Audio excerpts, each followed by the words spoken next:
दोस्तों, ध्वनि के संचरण के बारे में अपन बात करते हैं। ध्वनि जो चैप्टर है, आपका टॉपिक है, उसमें पहले अपन ने ध्वनि और ध्वनि के प्रकार बात कर लिए थे। अब नेक्स्ट जो टॉपिक है वो है ध्वनि का संचरण।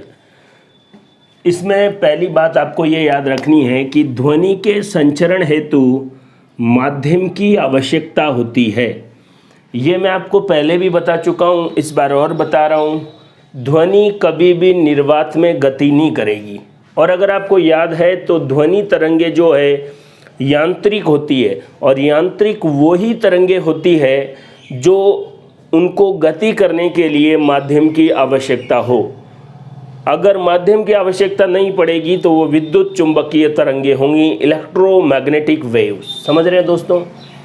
ये बात मैंने इसीलिए डैश डैश करके छोड़ दी है कि निर्वात में क्या ध्वनि गति कर पाएगी, आपको याद रखना है। बिल्कुल नहीं, क्योंकि ध्वनि तरंगे यांत्रिक है और यांत्रिक तरंगों को गति करने के लिए माध्यम की आवश्यकता है। और ध्वनि तरंगे अनुदैर्घ्य भी है, क्योंकि इनमें कणों के कंपन तरंग संचरण की दिशा में ही होते हैं। एग्ज़ाम में जिस अकॉर्डिंग क्वेश्चन आते हैं उसी अकॉर्डिंग आपको चीज़ें बताई जा रही है। दोस्तों, रीट L2 के अकॉर्डिंग आपको कितनी चीज़ें बढ़नी है, कितना डीप में जाना है, कितने लेवल की बातें करनी है, बिल्कुल एग्जैक्ट पूरा एनालिसिस करके आपके सामने है। ठोस में ध्वनि की चाल सर्वाधिक होती है। सर्वाधिक का मतलब द्रव और गैस से ज़्यादा। लोहे में ध्वनि की चाल 5700 मीटर पर सेकंड होती है। होती है, ये लो कोई नहीं, इसमें साइंस वालों को पता ही है, मात्रा से रिलेटेड या किसी प्रकार की स्पेलिंग से रिलेटेड। अगर आप अभी भी वही बातें सोच रहे हैं तो फिर आपका कुछ नहीं हो सकता। द्रव में पानी में कितनी होती है? 1490 मीटर पर सेकंड। समुद्री जल में सबसे ज़्यादा, डिस्टिल वाटर आशुद्ध जल में उससे कम, एथेनॉल या अल्कोहल में उससे कम। एथेनॉल का फॉर्मूला C2H5OH है, और मैथेनॉल में उससे भी ACH3OH मैथेनॉल। तो ये क्रम आपको याद रखना है। वायु में 0 डिग्री पर 331 मीटर पर सेकंड होती है ध्वनि की चाल, और 25 डिग्री सेंटीग्रेड पर 346 मीटर पर सेकंड। अब इसमें 332, 330, 342 ऐसे चलता रहता है। एग्ज़ाम में जनरली जब भी क्वेश्चन आएगा अगर न्यूमेरिकल, तो आपको बोलेगा कि वायु की स्पीड इतनी मानी है, और नहीं माननी है तो फिर आप 342, 346 एज्यूम 46 लिख सकते हैं। बहुत सारी किताबें, सबको एनालिसिस करने के बाद जो ऑथेंटिक बात है वो 346 आप लिख सकते हैं। ध्वनि के प्रसारण स्रोत के ऊपर नीचे सभी दिशाओं में होता है। मतलब ध्वनि का जो प्रसारण है वो स्रोत के ऊपर भी होगा, नीचे भी होगा, सभी दिशाओं में होगा। ध्वनि तरंगे क्या होती है, या फिर मैंने खाली जगह छोड़ी है, आपको याद आनी चाहिए। ध्वनि तरंगे यांत्रिक तरंगे, और यांत्रिक तरंगे ऐसी तरंगे जिनको गति के लिए माध्यम की आवश्यकता हो। और दूसरा कौन सी तरंगे थी? अनुदैर्घ्य या लॉन्गिट्यूडाइनल वेव्स। अगली और महत्वपूर्ण बात यह है कि ध्वनि के वेग पर माध्यम का ताप का प्रभाव पड़ता है, और ताप अगर आप बढ़ाएंगे तो ध्वनि का वेग भी बढ़ेगा। और इसका रिलेशन क्या है? ये रहा, ध्वनि का वेग समानुपाती होता है √T यहाँ पर तापमान, और V ध्वनि का वेग। ध्वनि का वेग दाब से अप्रभावित होता है, इस बात को आप जरूर ध्यान में रखें। एग्जाम में आपको बेवकूफ़ बनाने के लिए कि पहले दाब इतना था, अब दाब इतना हो गया, तो ध्वनि का स्पीड कितना होगा। ध्वनि का जो वेग है, स्पीड है, वो दाब पर कितना ही दाब बढ़ा लें, कितना ही कम कर लें, स्पीड पर कोई प्रभाव नहीं होगा। ध्वनि का वेग निकालने का एक फॉर्मूला बहुत अच्छे से याद कर ले दोस्तों। ध्वनि का वेग जो है वो तरंगदैर्घ्य और आवृत्ति के गुणनफल के बराबर होगा। तरंगदैर्घ्य और आवृत्ति के गुणनफल के बराबर। ये भी बात याद रख लें। न्यूटन जो है उस वैज्ञानिक ने ध्वनि के संचरण को कौन सा प्रोसेस बताया? समतापीय प्रक्रम। लेकिन लाप्लास संशोधन, लाप्लास ने इसको कौन सा बताया कि वायु में ध्वनि का संचरण एडियाबैटिक या रुद्धोष्म प्रक्रम है। एक एक बात आपको क्लियरिटी के साथ ध्यान में रखनी है। माध्यम की आवश्यकता जरूरी है। ध्वनि की चाल ठोस में, एल्यूमिनियम में सबसे ज़्यादा, फिर निकिल में, फिर स्टील में, सबसे कम लोहे में। इनमें भी कई बार पूछ लिया जाता है। द्रव में, पानी में, इन सब में कंपैरिजन। वायु में टेम्परेचर के अकॉर्डिंग ध्वनि कौन सी तरंगें हैं। माध्यम में ताप बढ़ाएंगे, वेग बढ़ेगा, किस हिसाब से बढ़ेगा, ये आपके सामने कॉन्सेप्ट रहा। ध्वनि का वेग पर दाब का कोई प्रभाव नहीं है। वेग का फॉर्मूला तरंग दैर्घ्य और आवृत्ति का गुणनफल है। न्यूटन के हिसाब से ध्वनि का संचरण, क्योंकि ये इंपॉर्टेंट इसलिए कि देखो अपना सिलेबस ही ध्वनि का संचरण, तो ध्वनि का संचरण न्यूटन के अकॉर्डिंग समतापीय और लाप्लास के हिसाब से कौन सा है, रुद्धोष्म प्रक्रम है। एक फॉर्मूला है ध्वनि का वेग, ये देखो v gamma R T upon M. Gamma एक नियतांक है, कांस्टेंट है, और वायु के लिए इसका मान कितना होता है, 1.4। इसीलिए देख लीजिए गामा आर नियतांक तापमान और एम जो है वो अणुभार। तो तापमान के अंडर रूट के टी गामा के अकॉर्डिंग डिपेंड करेगी। इसीलिए अपन क्या कह रहे हैं, रुद्धोष्म प्रक्रम, एडियाबैटिक प्रोसेस। एम क्या है, अणुभार।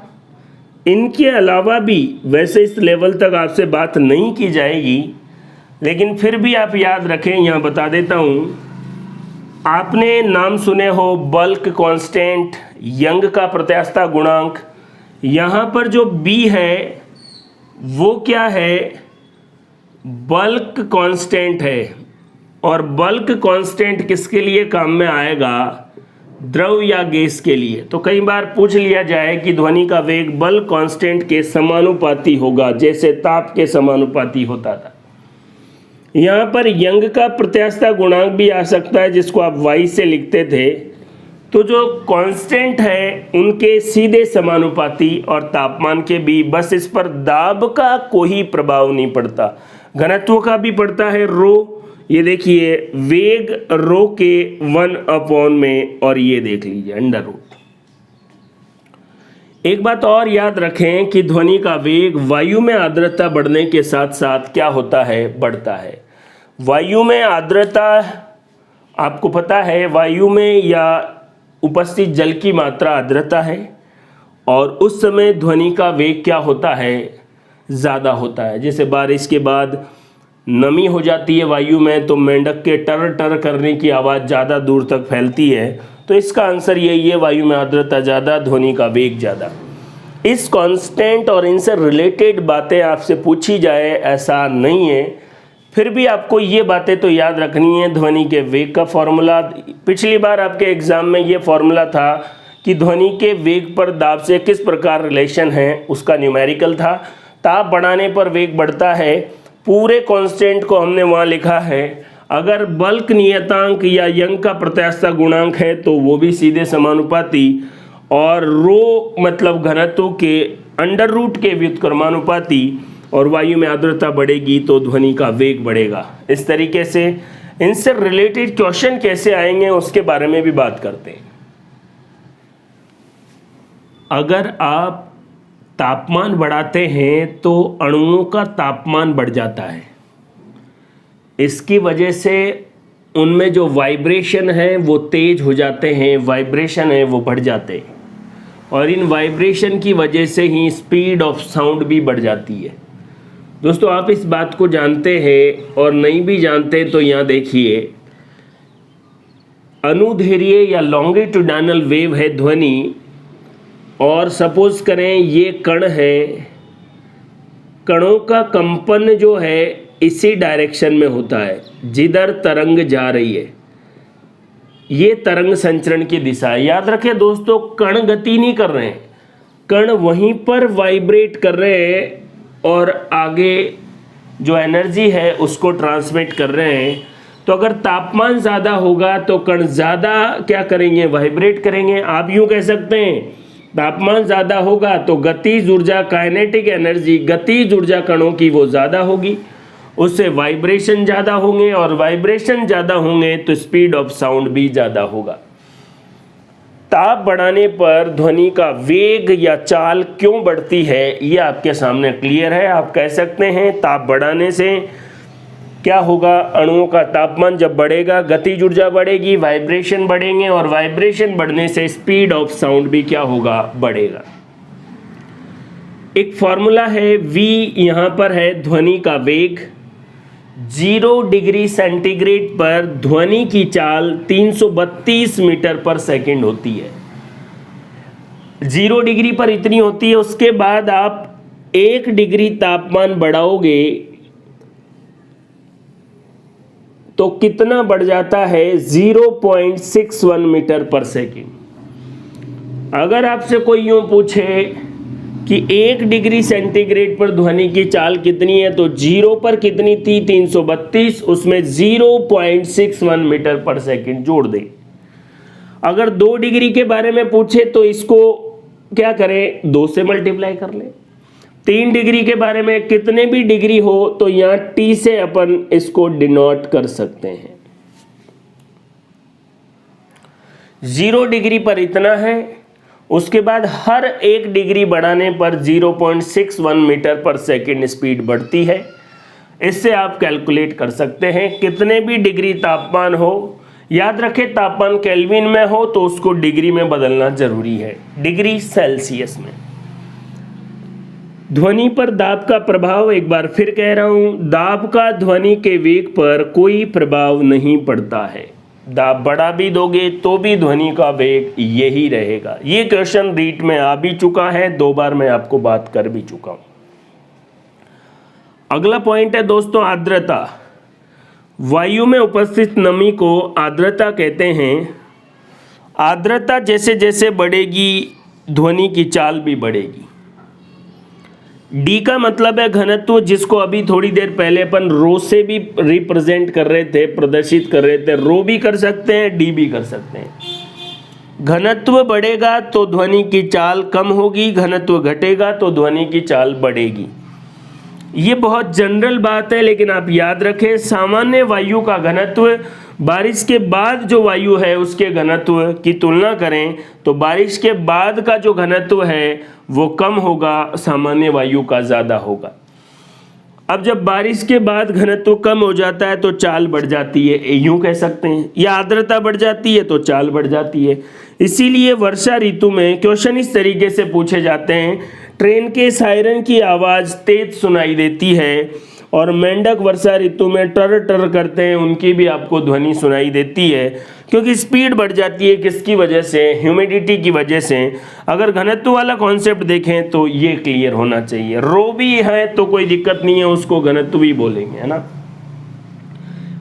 ये बातें थी ताप, दाब और आर्द्रता से संबंधित। कुछ और इंपॉर्टेंट बातें मैंने आपको एक फॉर्मूला लिखवाया था, उसी से जुड़ी हुई बातें करते हैं। इसको मैं मिटा देता हूं। ध्वनि का जो वेग है उसका फॉर्मूला है आवृत्ति इंटू तरंग धैर्य। ये देख लीजिए, ध्वनि के वेग का फॉर्मूला आवृत्ति इंटू तरंग धैर्य। वेग को v से, आवृत्ति को f से, कई जगह n से भी दिखाया हुआ रहता है, तो आप इस चीज़ पर ज़्यादा टेंशन नहीं लें।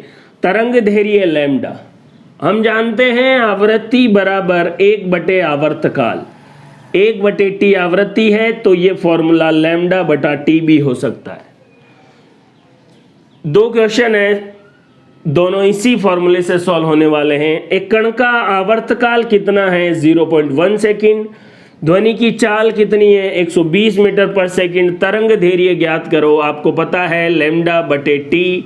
तरंग धैर्य निकालना है v इंटू टी, और वेग कितना है 120। आवर्तकाल का मात्रक सेकंड में होता है, तो वो सही है, कितना है 0.1। इसको हटाएंगे, पॉइंट हट गया, और आंसर कितना आ गया। तरंग धैर्य का मात्रक मीटर में ही होता है, एंगस्ट्रॉम भी होता है। तरंग धैर्य दूरी है और दूरी का ऐसा ही मात्रक मीटर। ऐसे क्वेश्चन सॉल्व करते टाइम आपको एक चीज याद रखनी है मात्रकों के बारे में। देखो, चाल का मात्रक मीटर प्रति सेकंड, आवृत्ति का मात्रक हर्ट्ज, आवर्तकाल का मात्रक सेकंड और तरंग दैर्घ्य का मात्रक मीटर में होना चाहिए। आप चाहें तो मैं लिख देता हूं। आवृत्ति क्वेश्चन में कैसी होनी चाहिए? हर्ट्ज में।